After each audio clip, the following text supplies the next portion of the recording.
Hello. Actually, I need some lip balm. My lips are dry. I have tasked myself with the mission of making my best friend's hen's party outfit. I'm actually surprisingly more excited than I am stressed out. If you know me, know this channel, know what I do, I pretty much only make clothes for myself, and that is a lot of the time self-drafting, so it is basing it off my measurements of my body or previous items that I already own. So I'm very used to the process of like trying something on, adjusting it as I go, maybe like adding personal touches based on my preferences. And so this is a process where I'm having to collaborate with someone, measure their body, make sure it fits her, and then also adjust it throughout the phase if need be. Let me talk you through the vision. A few weeks ago, she mentioned to me this set that she was looking at getting, and I was like, you know what? I could easily make that. I volunteer as tribute. I will make that for you. And then she said yes. And I said there was ways that we could customize it to suit her body and her preferences and add some little custom details as well, which I feel like will just make it a beautiful keepsake for her. I then went and looked at some patterns because like I mentioned, I would normally self-draft it if it was for myself.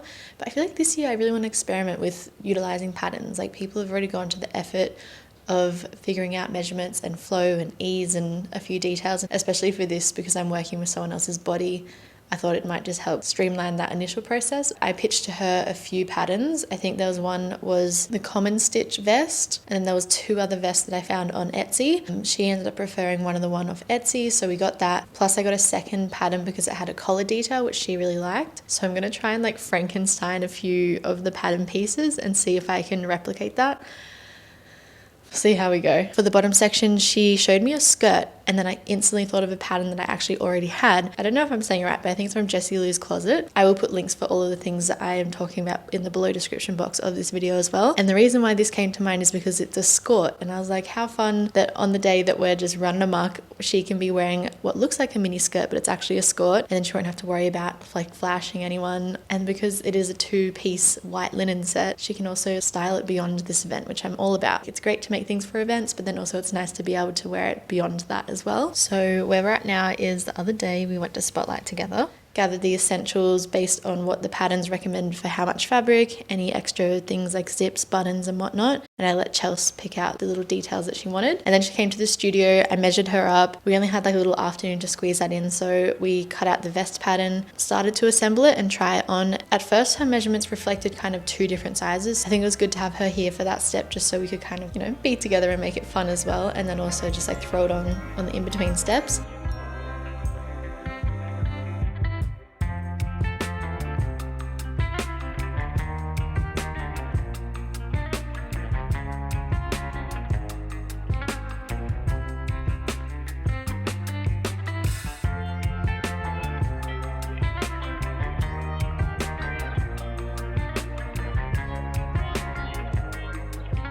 So where I'm at now is the vest is pretty much where we left it. I've only really got one half assembled, and I need to make adjustments to the second half and then also figure out how to add the collars. And then today I have cut out the skort pattern and I'm going to start assembling this. Again, she was like two different sizes in different areas, so I feel like there is a point where I can adjust the side seams and also the darts. So maybe in a few days I can catch up with her and then we can just do one final throw on before I like get to the final finishing details, and it's a bit harder to then make adjustments.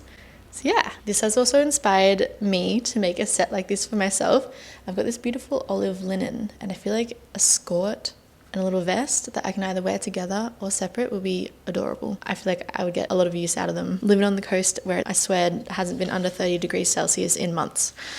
That's a lie. Definitely weeks. I also want to be smart about how I position this so I can reduce my waist as best as possible. Ooh, okay. That's so good. Cut out 2 mirrored pieces of that, 2 mirrored pieces of that, and then 4 of those.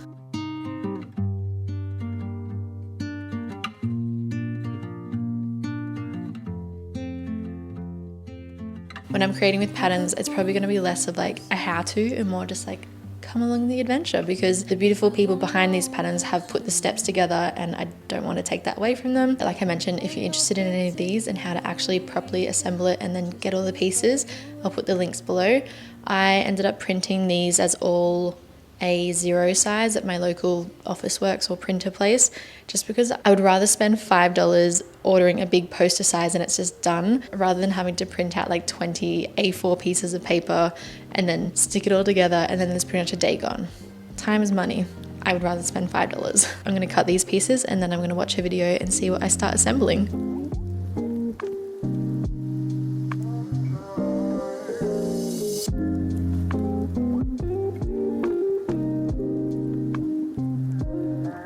have officially cut out the skirt back, skirt front, 2 pieces of each because I think you need one for the outer and then one for the lining.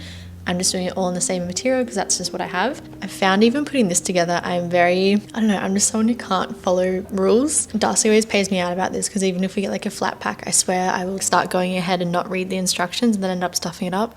It's actually an illness. Okay, I think first I prep everything. I can do that. Now, this is the fun thing about following a pattern. I'm just sharing my approach to it and like we can have a little chat. What are you working on? How's life? What's doing? What part of the world are you watching this? Ask me any questions as well below. I feel like I haven't done any big catch-ups. I've got a few more patterns that I want to do, so I feel like maybe the next time I do a pattern, I can keep note of the questions. You also know that I'm dedicated to my friend, not only because I'm making it, but I'm trying to finish it well. I probably will iron some panels and some seams, which if you've followed my stuff before, I don't normally do. So that is showing how much I love this person. I've been thinking about this a lot lately. It's like I am a detail-oriented person, but I just know that I will either procrastinate or hold myself back if I try and overthink things too much. I do the over-analysis paralysis. Like if I sit there and try and perfect it, I'll just never start. So I think that's why I'm just so like organic in my approach, because I like to make it fun and not too serious and embrace the imperfections. Otherwise I probably won't even start the project. And you know what, I know that that doesn't impress everyone. Like some people get angry at me because things aren't ironed. That's their problem to deal with. Yeah, I think all I'm going to do today is just try and zigzag stitch all the edges of these pieces so that they are clean, unfraying, is that a word, and ready to start assembling tomorrow. I think I need to get in the ocean at some point as well. It's the reset I need.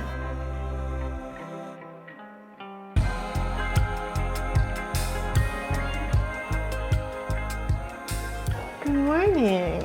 Let's just ignore the slick back look. I had to do one of those calculations where I was like, I really need to do an everything shower, and I chose not to wash my hair because I still want to go for a swim and I'm determined to do that. And then I've got a hair appointment tomorrow and I've got to wash it this afternoon. So I was like, why wash it this morning? And then I don't know. Anyway, information you probably didn't need to know or want to know. So where I'm at, these are facing pieces around the waistband area, and they have some interfacing that needs to be ironed onto there. I found some just random interfacing that I had lying around. It's perforated or got gaps in it. Don't know why, I guess so it can fold and be a bit more adjustable. Is it ideal for this situation? Who knows? But I like to just use what I have laying around, and I had this, so let's go grab the iron.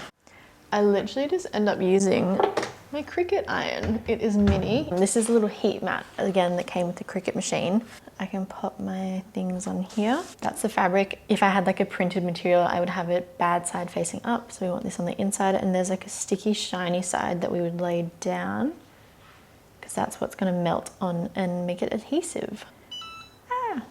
Actually, while we are on the topic of jumping between sewing machines and all the sewing essentials you need for projects, I'd like to say a massive thank you to the sponsor of today's video, which is Spotlight. If you're a fellow crafty Australian, I'm sure you've been to Spotlight many a times to fill up the sewing box or maybe purchase your sewing machines. Luckily for us, we have a Spotlight just up the road. So I was able to meet Chelsea there to pick out the linen and the buttons and all the goodies that we needed for this project. I was always going to be making Chelsea's hen set anyway. And then Spotlight reached out, as it is Make It March, and they're encouraging people to choose to make it. And we are currently in the midst of a project like that. We were able to pick and choose what she did like, and now we're choosing to make it. And she'll be able to have this set for her special day, but then also she can wear it for hopefully years to come. So hopefully this video and this segment can be a good reminder to choose to make it, have fun with the process, and get your essentials from Spotlight for your upcoming project, no matter what craft you're into. I personally have got both of my sewing machines from there over the years, as well as many refillers of my sewing box essentials, my Cricut machine, elastic, buttons, thread, and so much more. It's just the ultimate crafty haven. Also, if it wasn't for my mum buying me my first beginner sewing kit from Spotlight, I probably wouldn't be doing what I'm doing right now. And thanks so much again for Spotlight for sponsoring this video and making it possible. And now we continue. I've finished ironing this all on. I think I'm going to start assembling it.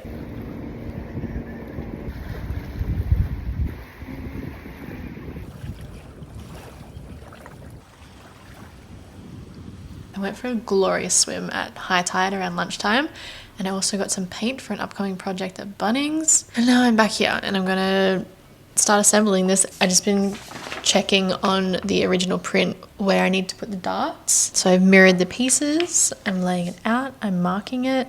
I don't have one of those little contraptions that helps you make this easier, and I'm just using classic chalk. Radio, let's sew.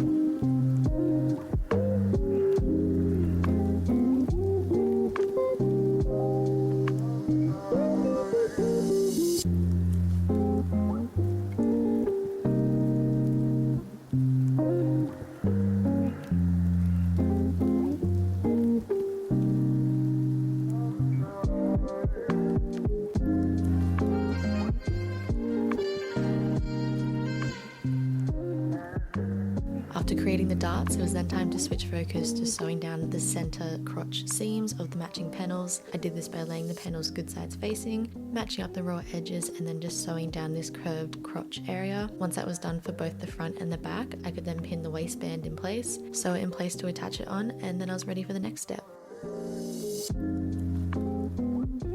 Wow, I just made it through the stressful part of adding in a invisible zipper. Surprisingly, out of my whole 10 plus year sewing journey, I've never used an invisible zipper. So that was a first, and I got too overwhelmed to try and film it. And like I mentioned, Jess covers all the steps of how to do this stuff. I'm open to being a forever learning girly, and that's why I felt like following some patterns this year would be good, because it would push me out of my comfort zone, teach me some new ways of doing things, and also just make it through something like this and be like, I can do it.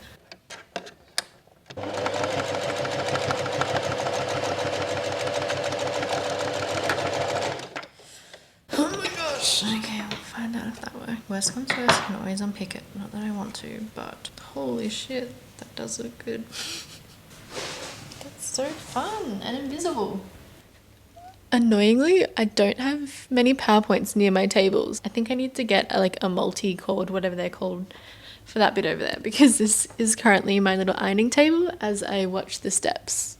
Very professional. I'm a hobbyist sewer. I'm used to just doing stuff like this. I'm not someone who has had a studio with ample of space to do work. I remember when I first got my own machine at home, I was in grade 9, and I would just pull it up in the random spots. I would have it on a chair and literally be on the ground doing it. So this is my natural habitat. It's full circle.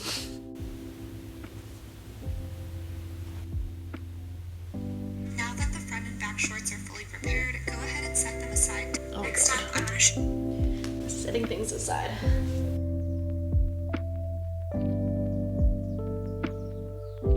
It is now officially strap time.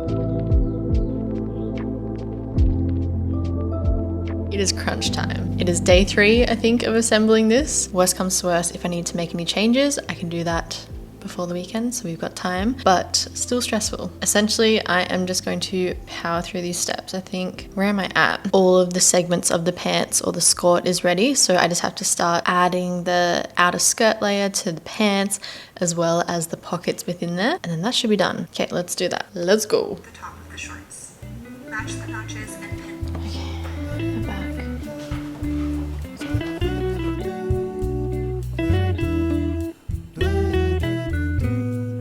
Way and know that there will be an extra 1 inch of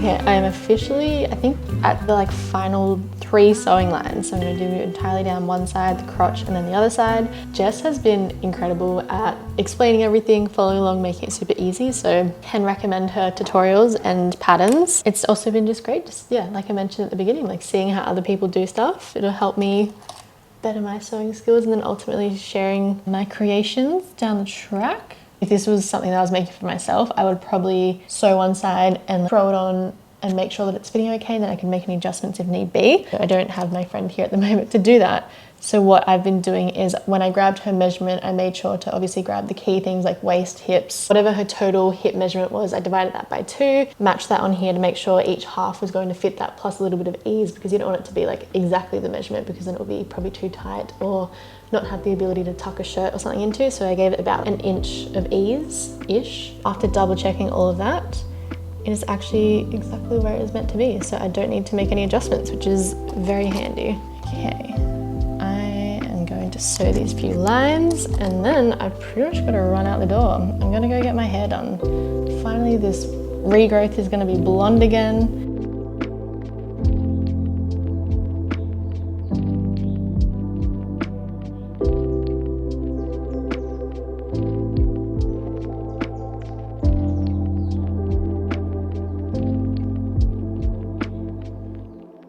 Are you sick of me saying good morning? Because I am. It is a very rainy, dark day, so filming is going to be fun today, but I've literally got to get this done. We tried on the skort yesterday. She is truly on the wedge shred. Since I measured her, I'm now going to take it in a little bit, so that's very easy. Oh my god, it is pouring rain. You can probably hear it. Anyway, I need to figure out how best to take it in a way that looks nice, doesn't stuff up the pattern pieces, but then I'll also just leave the seam allowance there. So say if she wants to keep wearing it and her body changes, all she has to do is unpick that.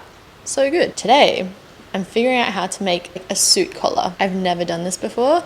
Kind of freaking out. I've just cut out the first extra collar piece. I've watched a few YouTube videos. It's pouring rain. I've finished my coffee. I think I'm in the right headspace. Maybe when I make my own set, I'll go into more detail of what worked and what didn't, because at the moment I'm experimenting and I don't feel like trying to explain it and do it and try and finish this. And anyway, I'm going to try add this first collar on.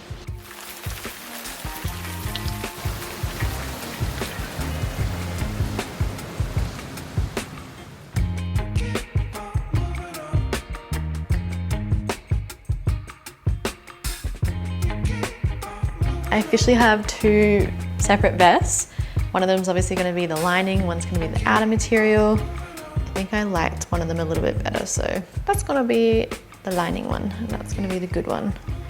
And now I think essentially I just lay one down, the other down, and just pin the whole way around. I'm trying to like visualize it unraveling and then what will end up showing. It's not really doing what I want it to in my brain. Okay, at least I know that's all aligning nicely. Got all the corners. I think that's a good point to start. Like, make sure the corners are matched up. Then you can do the in-between bits or shuffle things around if need be. Wow, it's like looking super proper. Cute.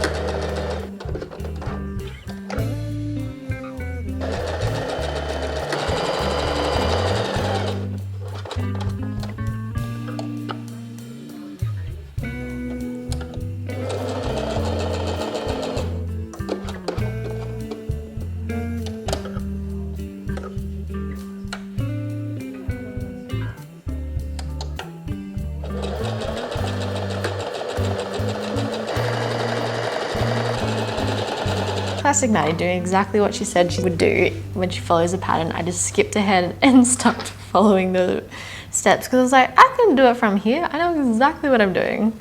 Checks back and I'm like, the top bit's fine. I'm gonna leave that all joined up. I just need to unpick the side seams. Just extra time that I don't have that I'm now spending on editing it because I don't know how to read instructions and follow. It's not that I think I'm a know-it-all. I think it's just like, I don't know, I just get overwhelmed reading instructions. Not good. I'm a visual person. And that's why with Jess's one, it was so good. I could just watch the video.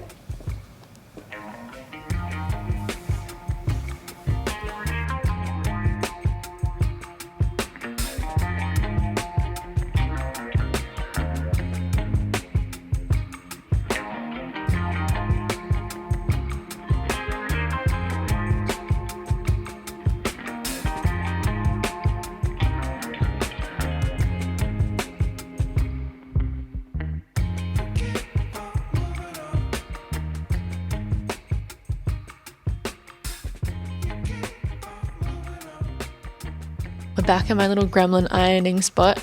One thing we really need to talk about more is how messed up something can look when you turn it inside out at first, just because everything is freshly sewn. The fabric is used to sitting just flat and in a different way. Also, all the seams are settling in. So I just flipped this around and the lapel collar section looked genuinely like I was about to cry. I thought I'd stuffed it up. All I did was come down and iron it and she's looking beautiful now. As much as I bag ironing, it can really save a piece when it comes to like the final details of it sitting nicely. So the day has been saved. Oh my gosh. Look how crisp and beautiful that is looking. Two last things I need to do is I'm going to do a French seam just so there's no inner raggedy pieces showing. So I pinned it, making sure that I've got all the good sides facing out, so I definitely know which one is which, otherwise I could really stuff it up. I'll sew it down first line, good sides facing out, twist it around, sew it good sides facing in, and then I'll have that all assembled and I just need to add the buttons and then we're done. And I'll show you how it looks on Chelsea.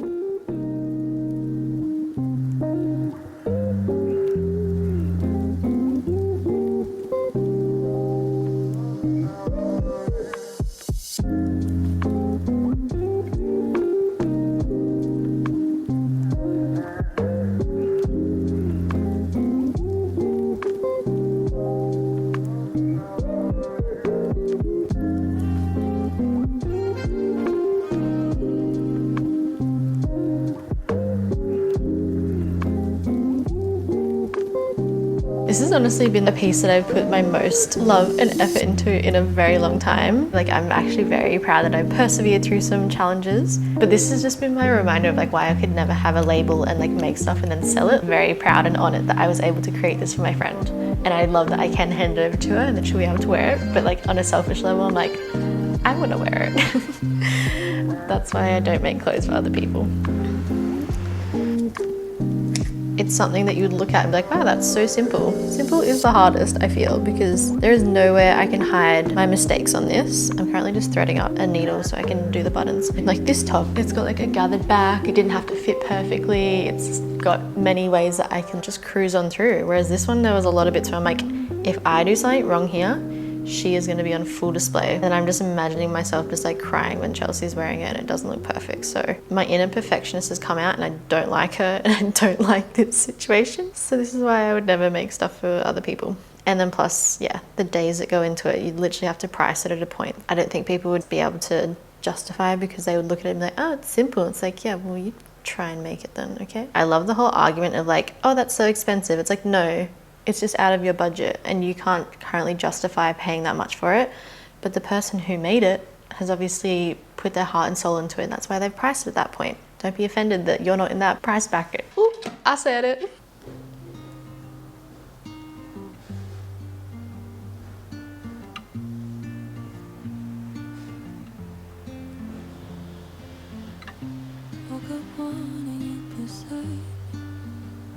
Oh my God. It's fucking almost done. I'm literally tearing up. I'm so happy. Wrap skirt ready to go. Vest ready to go. Holy dooly, we did it. Your base, yes, I'll save face, yeah.